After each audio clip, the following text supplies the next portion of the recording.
आमिर राना साहब हैं हमारे साथ, Pakistan institute of peace studies के सदर हैं। बहुत शुक्रिया राना साहब। राना साहब, पाकिस्तान ने 1998 में एटमी धमाके किए,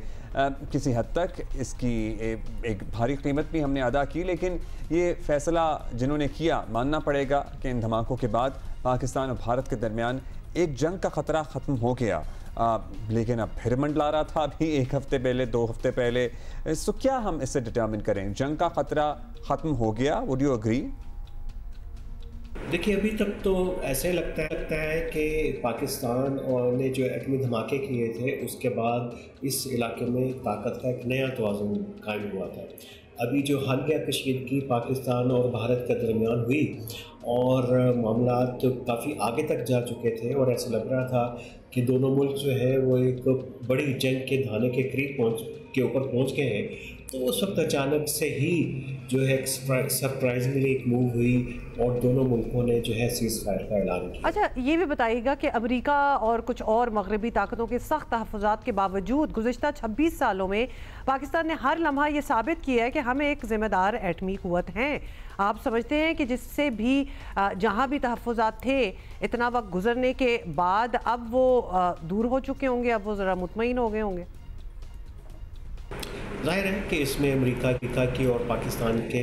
दीगर जो 200 ममालिक हैं उनकी भी काविशें शामिल थी, लेकिन सबसे बड़ा फैक्टर यही था कि दोनों मुल्क जो है एटमी क़ुव्वत है और इसने किसी न किसी हद तक ये तवाज़ुन तो कायम किया है। अब ये सोचना कि ये तवाज़ुन कब तक कायम रहेगा, ये मुनहसर हमेशा होता है कि दोनों मुल्कों की क़यादत के ऊपर, कि वो कितनी हद तक जो है वो जब भी कशीदगी हो उसको कितनी हद तक आगे लेके जाना चाहती हैं। और ख़ास तौर के ऊपर पाकिस्तान ने तो हमेशा से ये कह रखा है कि इसका के पास ऑप्शन तो होगी, क्योंकि हमने तो तवाज़ुन जो कायम किया है इंडिया के ख़िलाफ़ वो है यही कि अगर इंडिया की जारियत बढ़ी तो पाकिस्तान के पास ऐसा एटमी हथियार जो हैं उनके इस्तेमाल के अलावा ऑप्शन नहीं होगी। आपने वो देखा ख्वाजा आसिफ साहब के भी बयानात और कुछ और भी ऑफिशियल्स के ऐसे बयानात हमारे सामने आते रहे। तो इसलिए इस ख़तरे को मुकम्मल तौर पे रूल आउट नहीं किया जा सकता कि ये ख़तरा मौजूद नहीं है। उसमें ज़रूरी यही है कि आलमी जो क़ुव्वतें हैं उनकी विजिलेंस जो है बड़ी इम्पॉर्टेंट है कि वो नज़र रखें कि दोनों ममालिक जो है वो किस तरीके से उनके मामला तय होते हैं। और इसलिए एकदम से जब सीज़ फायर हुआ तो अमेरिकी सदर ट्रंप की तरफ से इस तरह के बयानात आने शुरू हुए कि दोनों मुल्कों को तजारत की ज़रूरत है और इसको कशीदगी को कम करने की ज़रूरत है। तो इस किस्म के मामला जो दोनों तरफ के जो सेंटिमेंट्स को पैसिफाई करें वो बड़े ज़रूरी है। अब हमें नहीं पता कि मुस्तक़बिल के अंदर इस तरह की जो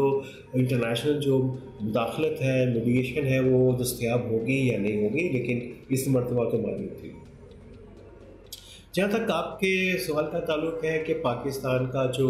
न्यूक्लियर प्रोग्राम है बड़ा ज़िम्मेदाराना है, इसमें तो कोई शक नहीं है।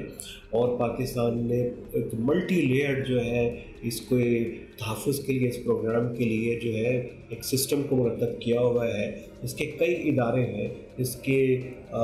न्यूक्लियर वेपन्स को सेफ गार्ड करने से लेके फिर इंश्योर डिसीजन मेकिंग तक, इवन के जो लोग इसमें काम करते हैं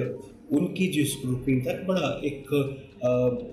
कॉम्पैक्ट किस्म का सिस्टम पाकिस्तान ने इवॉल्व किया, जिसके ऊपर दुनिया ने और ख़ास तौर के ऊपर जो अमेरिका ने इसके ऊपर जो है मुकम्मल जो एतमाद का इजहार माजी में कर चुका है। और उन तमाम तहफ़्फ़ुज़ात को जो अमूमन इंडिया प्रोपेगेंडा करता है कि पाकिस्तान के हथियार जो है नॉन स्टेट एक्टर्स के हाथ लग सकते हैं और इस किस्म का जो हर्जा सराई होती है, तो उसको दुनिया ने और ख़ास तौर के ऊपर अमेरिका ने इसको तस्लीम नहीं किया। उसकी वजह यही है कि हमारा कमांड एंड कंट्रोल सिस्टम जो है वो बहुत महफूज हाथों में है, और यही उसकी बड़ी वजह है। अच्छा आमिर साहब, ये भी बताइएगा, दो आटमी क़ुव्वतों के दरमियान अभी हम बात कर रहे थे, जंग एक नामुमकिन सा तसव्वुर है, बन जाती है अपेरेंटली, आइडियली तो यही होना चाहिए, लेकिन इंडिया या मोदी को शायद ये बात समझ में आ नहीं रही है। जो इनके हालिया बयानात है, जो इनका रवैया है, ये ज़ाहिर है मतलब पाकिस्तान फोबिया कह लें, ज़ाती दुश्मनी कह लें, उस हद तक आ चुके हैं। तो क्या मोदी के होते हुए एक और पाक भारत बड़ी जंग का ख़तरा रहेगा? देखिए, ये मैंने जैसे पहले कहा कि आपको कि ज़िम्मेदार क़यादत जो है बड़ी ज़रूरी है और ख़ास तौर के पर जब आपके पास न्यूक्लियर हथियार हो और जिस किस्म के बयानात जो हैं मोदी की तरफ से आए हैं अभी पिछले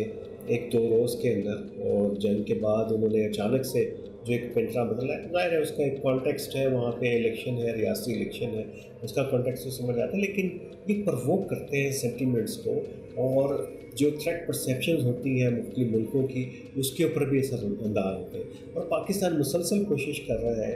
कि वो हॉस्टालिटी को बढ़ने ना दे, उसको कंट्रोल में रखे। पाकिस्तान के वज़ीर-ए-आज़म ने, फील्ड मार्शल ने, सब कोशिश कर रहे हैं कि चीज़ें जो है कंट्रोल के अंदर है, लेकिन इसका ज़ाहिर है कि इन्हिसार इंडिया की क़यादत के ऊपर भी है कि अगर वो प्रोवोक करेंगे पाकिस्तान को तो ज़ाहिर है कि वो कशीदगी ख़त्म नहीं होगी, बात जो है मुज़ाकरात तक आगे नहीं जाएगी, और अगर कशीदगी शुरू होती है तो फिर ज़ाहिर है कि पाकिस्तान भी अपनी पूरी स्ट्रेटजिक कैलकुलेशंस करेगा और देखेगा उसको कैसे रिस्पॉन्ड करना है। अच्छा, ये भी बताइएगा आप कि दो एटमी क़ुव्वतों के दरमियान जंग नामुमकिन सी बन जाने के बाद भी